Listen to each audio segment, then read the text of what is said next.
Perkenalkan, nama saya Karina Anggreni Tobing dari kelas 2A. Di sini saya akan mencoba menjelaskan beberapa materi dari fitokimia. Yang pertama, persiapan sampel. Yang kedua, maserasi. Yang ketiga, sokletasi. Yang keempat, kristalisasi. Yang kelima, pemurnian atau rekristalisasi. Yang keenam, identifikasi senyawa. Oke, sekarang kita masuk ke materi yang pertama, yaitu persiapan sampel. Pengertian simplisia menurut Farmakopeia Indonesia edisi 3 adalah bahan alam yang digunakan sebagai obat yang belum mengalami pengolahan apapun, juga kecuali dinyatakan lain, berupa bahan yang telah dikeringkan. Berdasarkan pengertian simplisia menurut Farmakopeia Indonesia edisi 3, maka simplisia tidak hanya menyatakan tumbuhan, namun semua bahan alam yang dapat dijadikan sebagai obat, seperti simplisia hewani, nabati, dan mineral.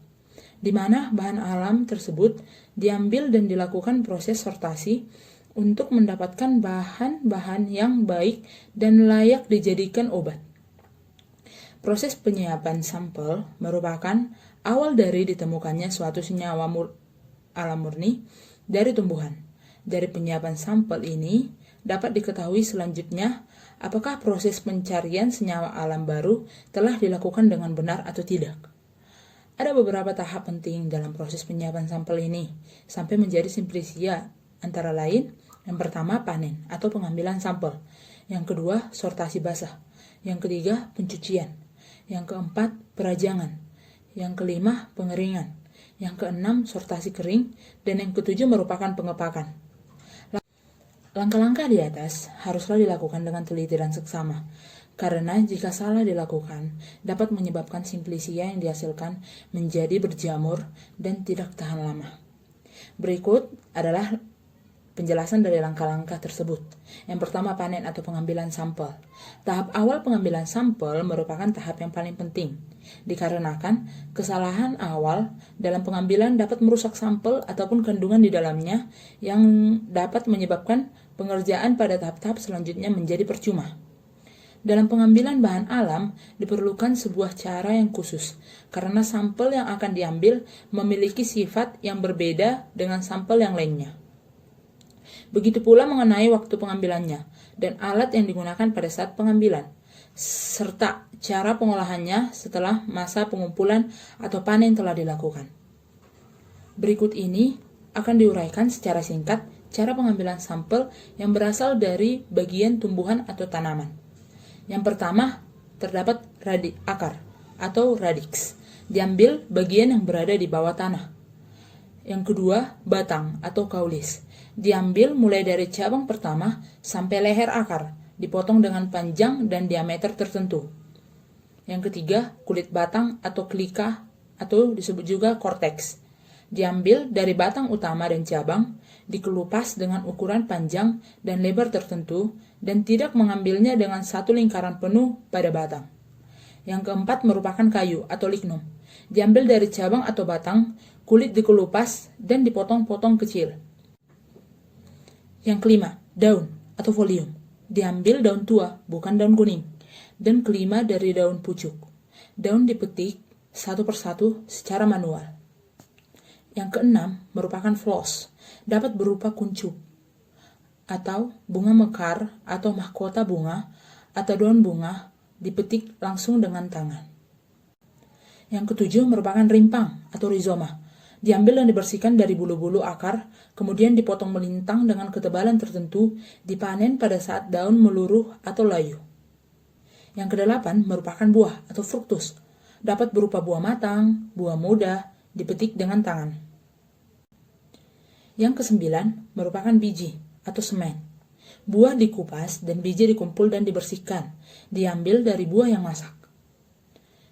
Yang kesepuluh merupakan herba, adalah bagian tanaman yang berada di atas tanah, kecuali dinyatakan lain, diambil dan dibersihkan.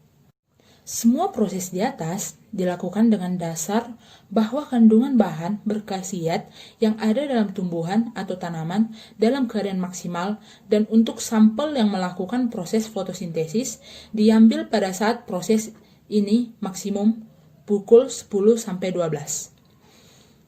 Perlu diingatkan bahwa ada komponen kimia yang dapat berinteraksi dengan alat yang digunakan pada saat sampel tersebut dikumpulkan atau dipanen.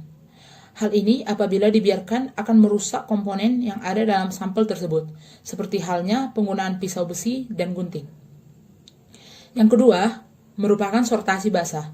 Sortasi basah adalah proses pemilahan bahan alam segar setelah dipanen, dengan tujuan untuk mengurangi bahan alam rusak, contohnya berjamur, yang ikut terbawa. Disebut basah karena masih terdapat kandungan air yang banyak di dalam bahan alam tersebut atau sebelum mengalami pengeringan. Yang ketiga merupakan pencucian, dilakukan untuk menghilangkan tanah dan kotoran yang melekat pada bahan alam yang akan digunakan. Yang keempat merupakan perajangan. Perajangan dilakukan bila perlu untuk memudahkan proses pengeringan nantinya. Proses perajangan berarti memperkecil ukuran dari bahan alam dan memperluas daerah kontak bahan alam untuk penguapan air. Dilakukan dengan menggunakan peralatan potong yang tidak merusak kandungan senyawa dalam bahan alam. Yang kelima merupakan pengeringan. Pengeringan ini merupakan tahap yang paling penting untuk mengurangi kadar air dalam bahan alam dengan tujuan untuk mencegah kontaminasi mikroorganisme yang dapat merusak bahan alam. Pengeringan ini bila perlu dilakukan menggunakan dua metode. Yang pertama merupakan metode pengeringan alami. Dilakukan dengan tanpa bantuan alat, di bawah sinar matahari langsung, atau diangin-anginkan. Yang kedua merupakan metode pengeringan buatan, dilakukan dengan bantuan alat seperti penggunaan oven simplicia. Jika pengeringan dilakukan di bawah sinar matahari langsung, sebaiknya sampel tidak terpapar langsung sinar matahari, karena kita tidak tahu apakah ada kandungan kimia yang tidak tahan cahaya dan rusak pada saat pengeringan. Jadi, sebaiknya pada saat penjemuran, sampel ditutupi oleh kain hitam agar tidak langsung terpapar sinar matahari. Batasan kadar air maksimum pada simplicia yang ditetapkan oleh Badan POM berguna dalam penyimpanan simplicia agar tidak terkontaminasi jamur atau mikroorganisme lain dan menjaga agar kandungan di dalamnya tidak hilang pada setiap bagian kadar air maksimumnya. Antara lain, yang pertama, daun dan bunga, kadar air maksimum 5%. Yang kedua, batang dan akar, kadar air maksimum 10%. Yang ketiga, buah, kadar air maksimum 8%. Bila kadar air belum mencapai batas yang ditetapkan, maka simplicia masih sangat rentan terhadap kontaminasi mikroorganisme, sehingga perlu dikeringkan kembali. Yang keenam merupakan sortasi kering. Sortasi kering dilakukan segera setelah proses pengeringan selesai dilakukan, dengan tujuan untuk menghilangkan simplicia yang rusak selama proses sebelum dan setelah pengeringan agar hanya didapatkan simplicia yang benar-benar baik dan dapat disimpan dalam waktu yang lama, bila penyimpanan tidak dilakukan dengan baik dan benar. Pada waktu tertentu, sesuai dengan aturan dalam buku resmi kefarmasian. Prinsip kerja metode maserasi. Adapun prinsip kerja metode maserasi yaitu ekstraksi zat aktif yang dilakukan dengan cara merendam serbuk dalam pelarut yang sesuai selama beberapa hari pada temperatur kamar terlindung dari cahaya. Pelarut akan masuk ke dalam sel tanaman melewati dinding sel. Isi sel akan larut karena adanya perbedaan konsentrasi antara larutan di dalam sel dengan di luar sel. Larutan yang konsentrasinya tinggi akan terbawa keluar dan diganti oleh pelarut dengan konsentrasi rendah.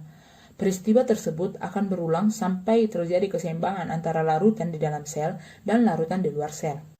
Maserasi biasanya dilakukan pada temperatur 15-20 derajat Celcius dalam waktu selama 3 hari sampai bahan-bahan yang larut melarut. Pada umumnya, maserasi dilakukan pada cara 10 bagian simplicia dengan derajat kehalusan yang cocok. Dimasukkan ke dalam bejana, kemudian dituangi dengan 75 bagian cairan penyari, ditutup dan dibiarkan selama 5 hari, terlindung dari cahaya, sambil berulang-ulang diaduk. Setelah 5 hari diserkai, ampas diperas, pada ampas ditambah cairan penyari secukupnya, diambil dan diserkai, sehingga diperoleh seluruh sari sebanyak 100 bagian.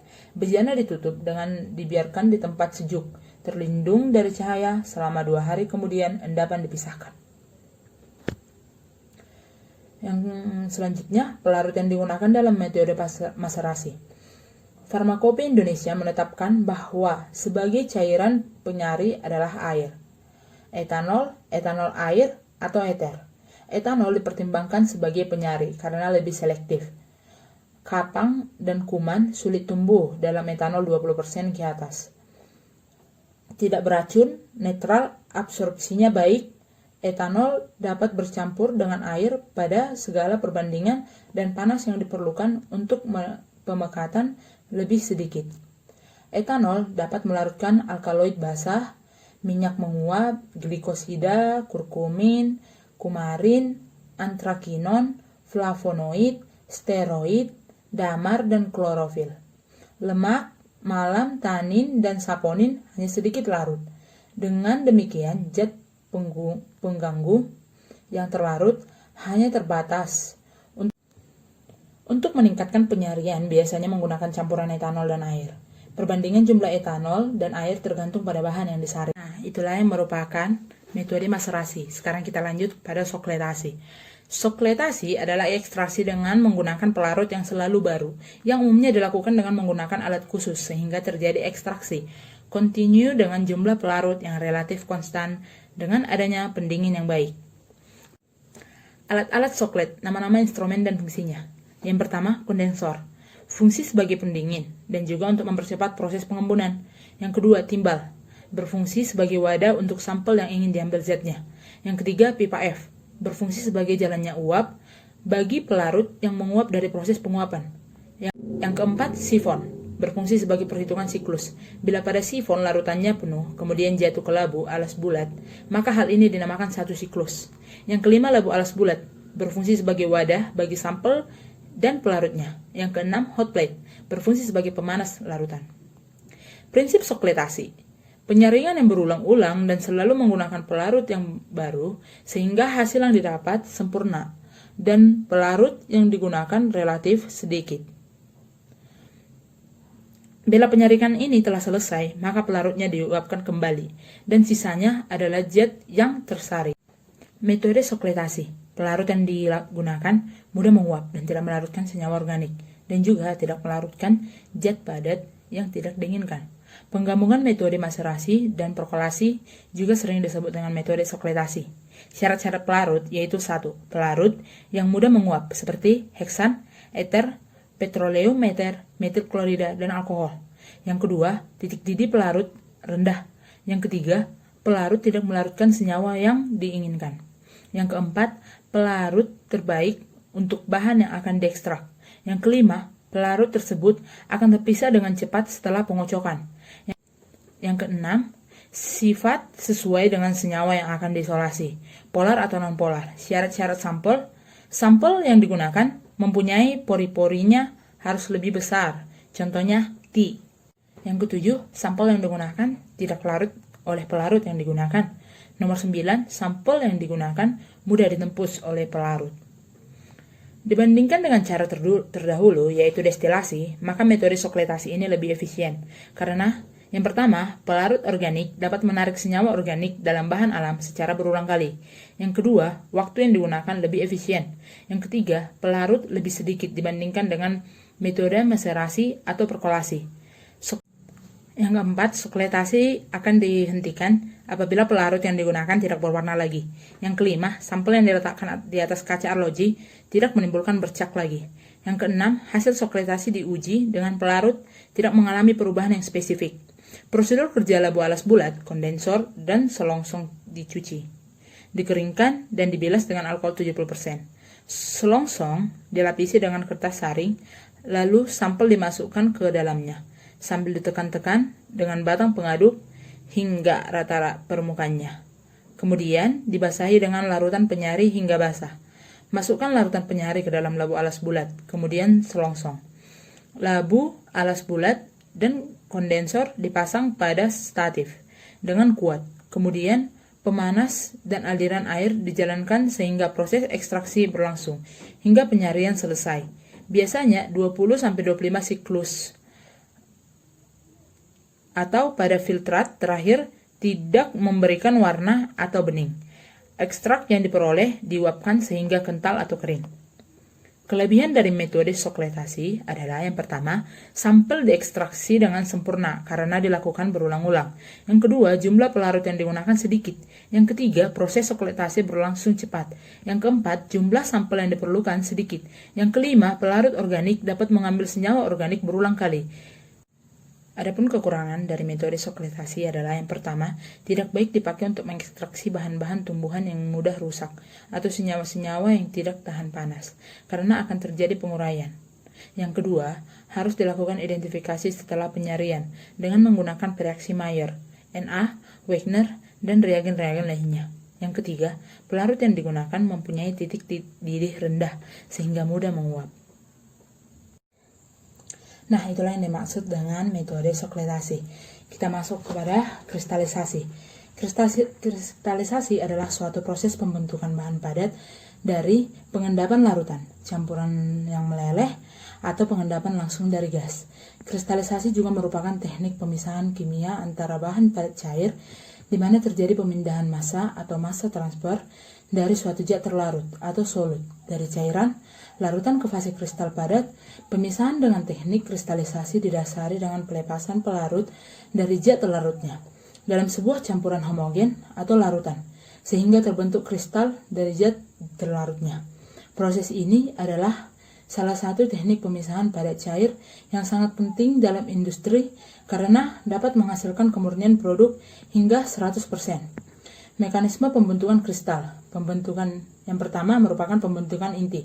Inti kristal adalah partikel-partikel kecil, bahkan sangat kecil, yang dapat terbentuk dengan cara memperkecil kristal-kristal yang ada dalam alat kristalisasi atau dengan menambahkan benih kristal ke dalam larutan lewat jenuh. Yang kedua, pertumbuhan inti.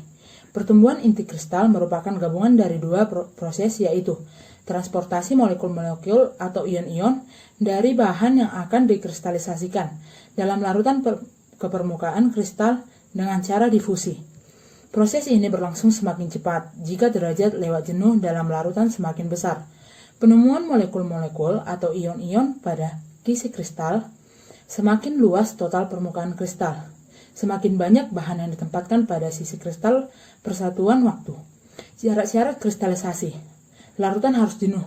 Larutan yang mengandung jumlah zat terlarut berlebihan pada suhu tertentu sehingga kelebihan itu dapat tidak melarut lagi.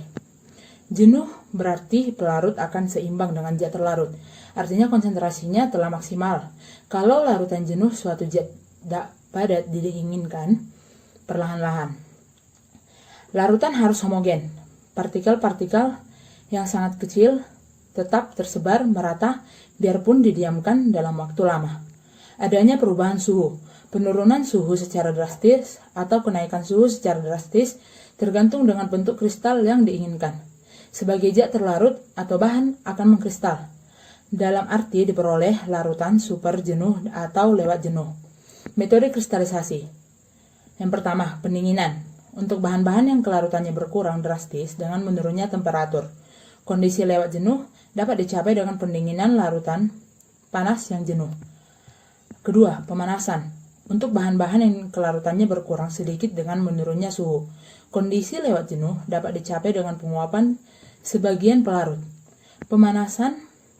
Yang ketiga, pemanasan dan pendinginan. Metode ini merupakan gabungan dari dua metode di atas.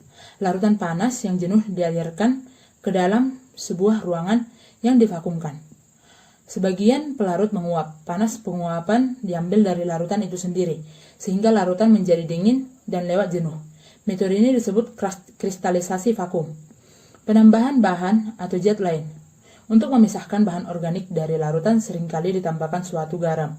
Garam ini larut lebih baik daripada bahan padat yang diinginkan, sehingga terjadi desakan dan membuat bahan padat menjadi terkristalisasi. Contohnya menarik zat alkaloid atau basa dengan penambahan garam atau menjadi garam alkaloid, misalnya sitrisin nitrat. Contoh kristalisasi dalam kehidupan sehari-hari adalah pembuatan garam dapur dari air laut dan pembuatan gula putih dari tebu. Faktor-faktor yang harus diperhatikan. Dalam keadaan cair, atom-atom tidak memiliki susunan teratur dan selalu mudah bergerak. Dengan temperatur relatif lebih tinggi, maka akan memiliki energi yang cukup untuk lebih mudah bergerak. Turunnya temperatur, maka energi atom akan semakin rendah. Maka atom makin sulit bergerak dan mulai mengatur kedudukannya relatif terhadap atom lain. Saat ini, mulai membentuk inti kristal pada tempat yang relatif lebih tinggi. Inti akan menjadi pusat kristalisasi. Dengan makin turun temperatur, makin banyak atom yang ikut bergabung dengan inti yang sudah ada atau membentuk inti baru. Langkah-langkah kristalisasi. Larutan sampel. Yang pertama, larutan sampel zat padat dilarutkan dalam pelarut panas. Yang kedua, bubuhkan sedikit norit. Yang ketiga, larutan tersebut dijenuhkan kembali. Yang keempat, kembali dengan pemanasan air. Yang kelima, dinginkan larutan tersebut hingga es mencair. Yang keenam, saring kristal tersebut.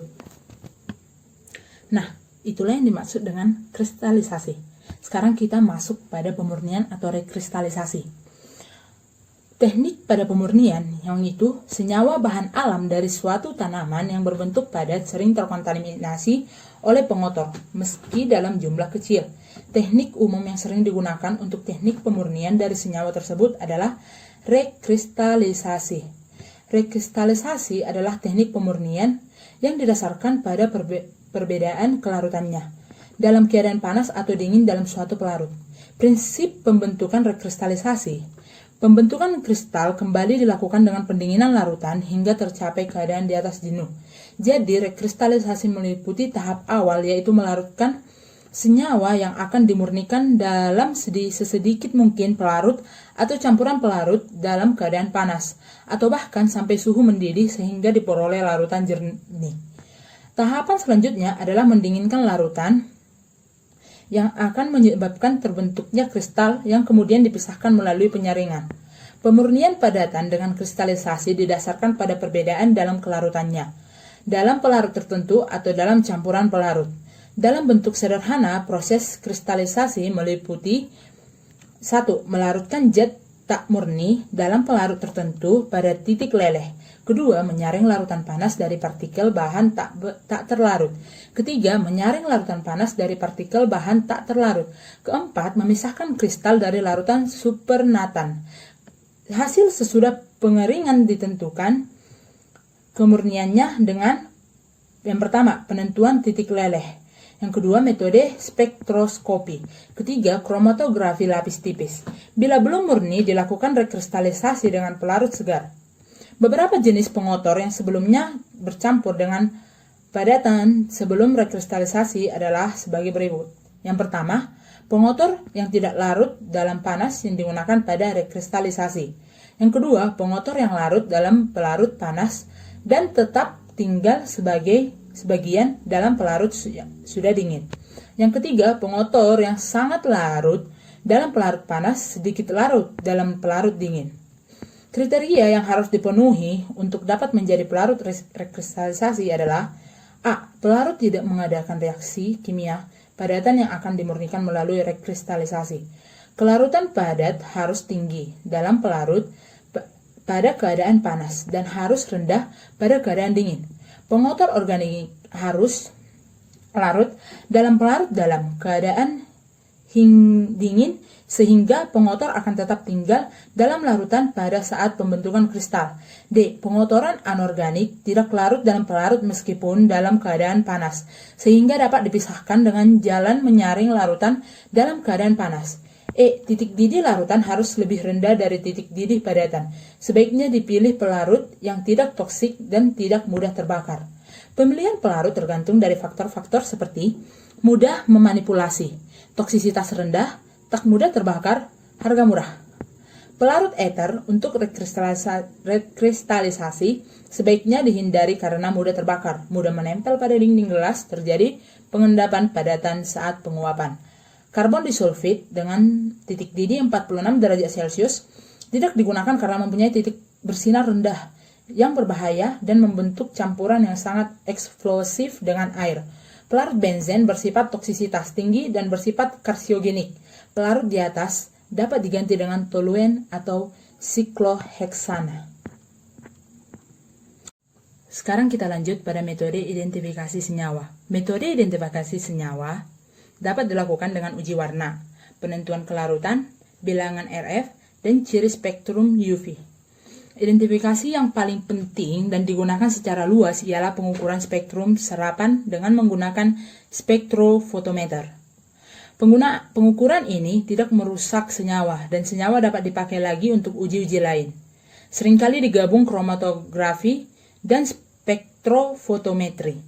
Memungkinkan fraksinasi menjadi sempurna terhadap campuran alami yang sangat kecil jumlahnya dan identifikasi setiap komponennya secara pasti. 3 jenis spektrum serapan telah dikenal, yaitu sinar tanpa, ultraviolet, dan inframerah. Kesamaan spektrum inframerah, suatu senyawa murni yang tidak diketahui dengan senyawa pembanding, dapat dianggap sebagai bukti bahwa kedua senyawa itu sama. Spektrum serapan ultraviolet visible tidak didasarkan pada getaran atom dalam molekul, akan tetapi pada kenyataannya elektron tertentu yang terkait longgar dapat ditingkatkan ke arah energi yang lebih tinggi dengan menyerap radiasi dengan panjang gelombang tertentu. Spektra UV digunakan untuk mengetahui keberadaan ikatan rangkap terkonjugasi pendek, misalnya aromatik, dan panjangnya misalnya karotenoida. Spektra IR digunakan untuk mengetahui gugus fungsi dan perkiraan jenis senyawa. Spektrofotometer UV, daerah penggunaan spektrofotometer UV adalah pada panjang gelombang 200-400 nanometer. Spektrum UV disebut juga spektrum elektronik karena terjadi sebagai hasil interaksi radiasi UV terhadap molekul yang mengakibatkan molekul tersebut mengalami transisi elektronik. Apabila radiasi elektromagnetik dikenakan pada suatu molekul atau atom, maka sebagian dari radiasi tersebut diserap oleh molekul atau atom tersebut sesuai dengan strukturnya yang mempunyai gugus kromofor. Spektrofotometer, radiasi infrared atau infrared merupakan bagian dari spektrum elektro. Itulah yang bisa saya jelaskan tentang materi-materi pada fitokimia tersebut. Jika ada kesalahan kata, saya minta maaf. Terima kasih.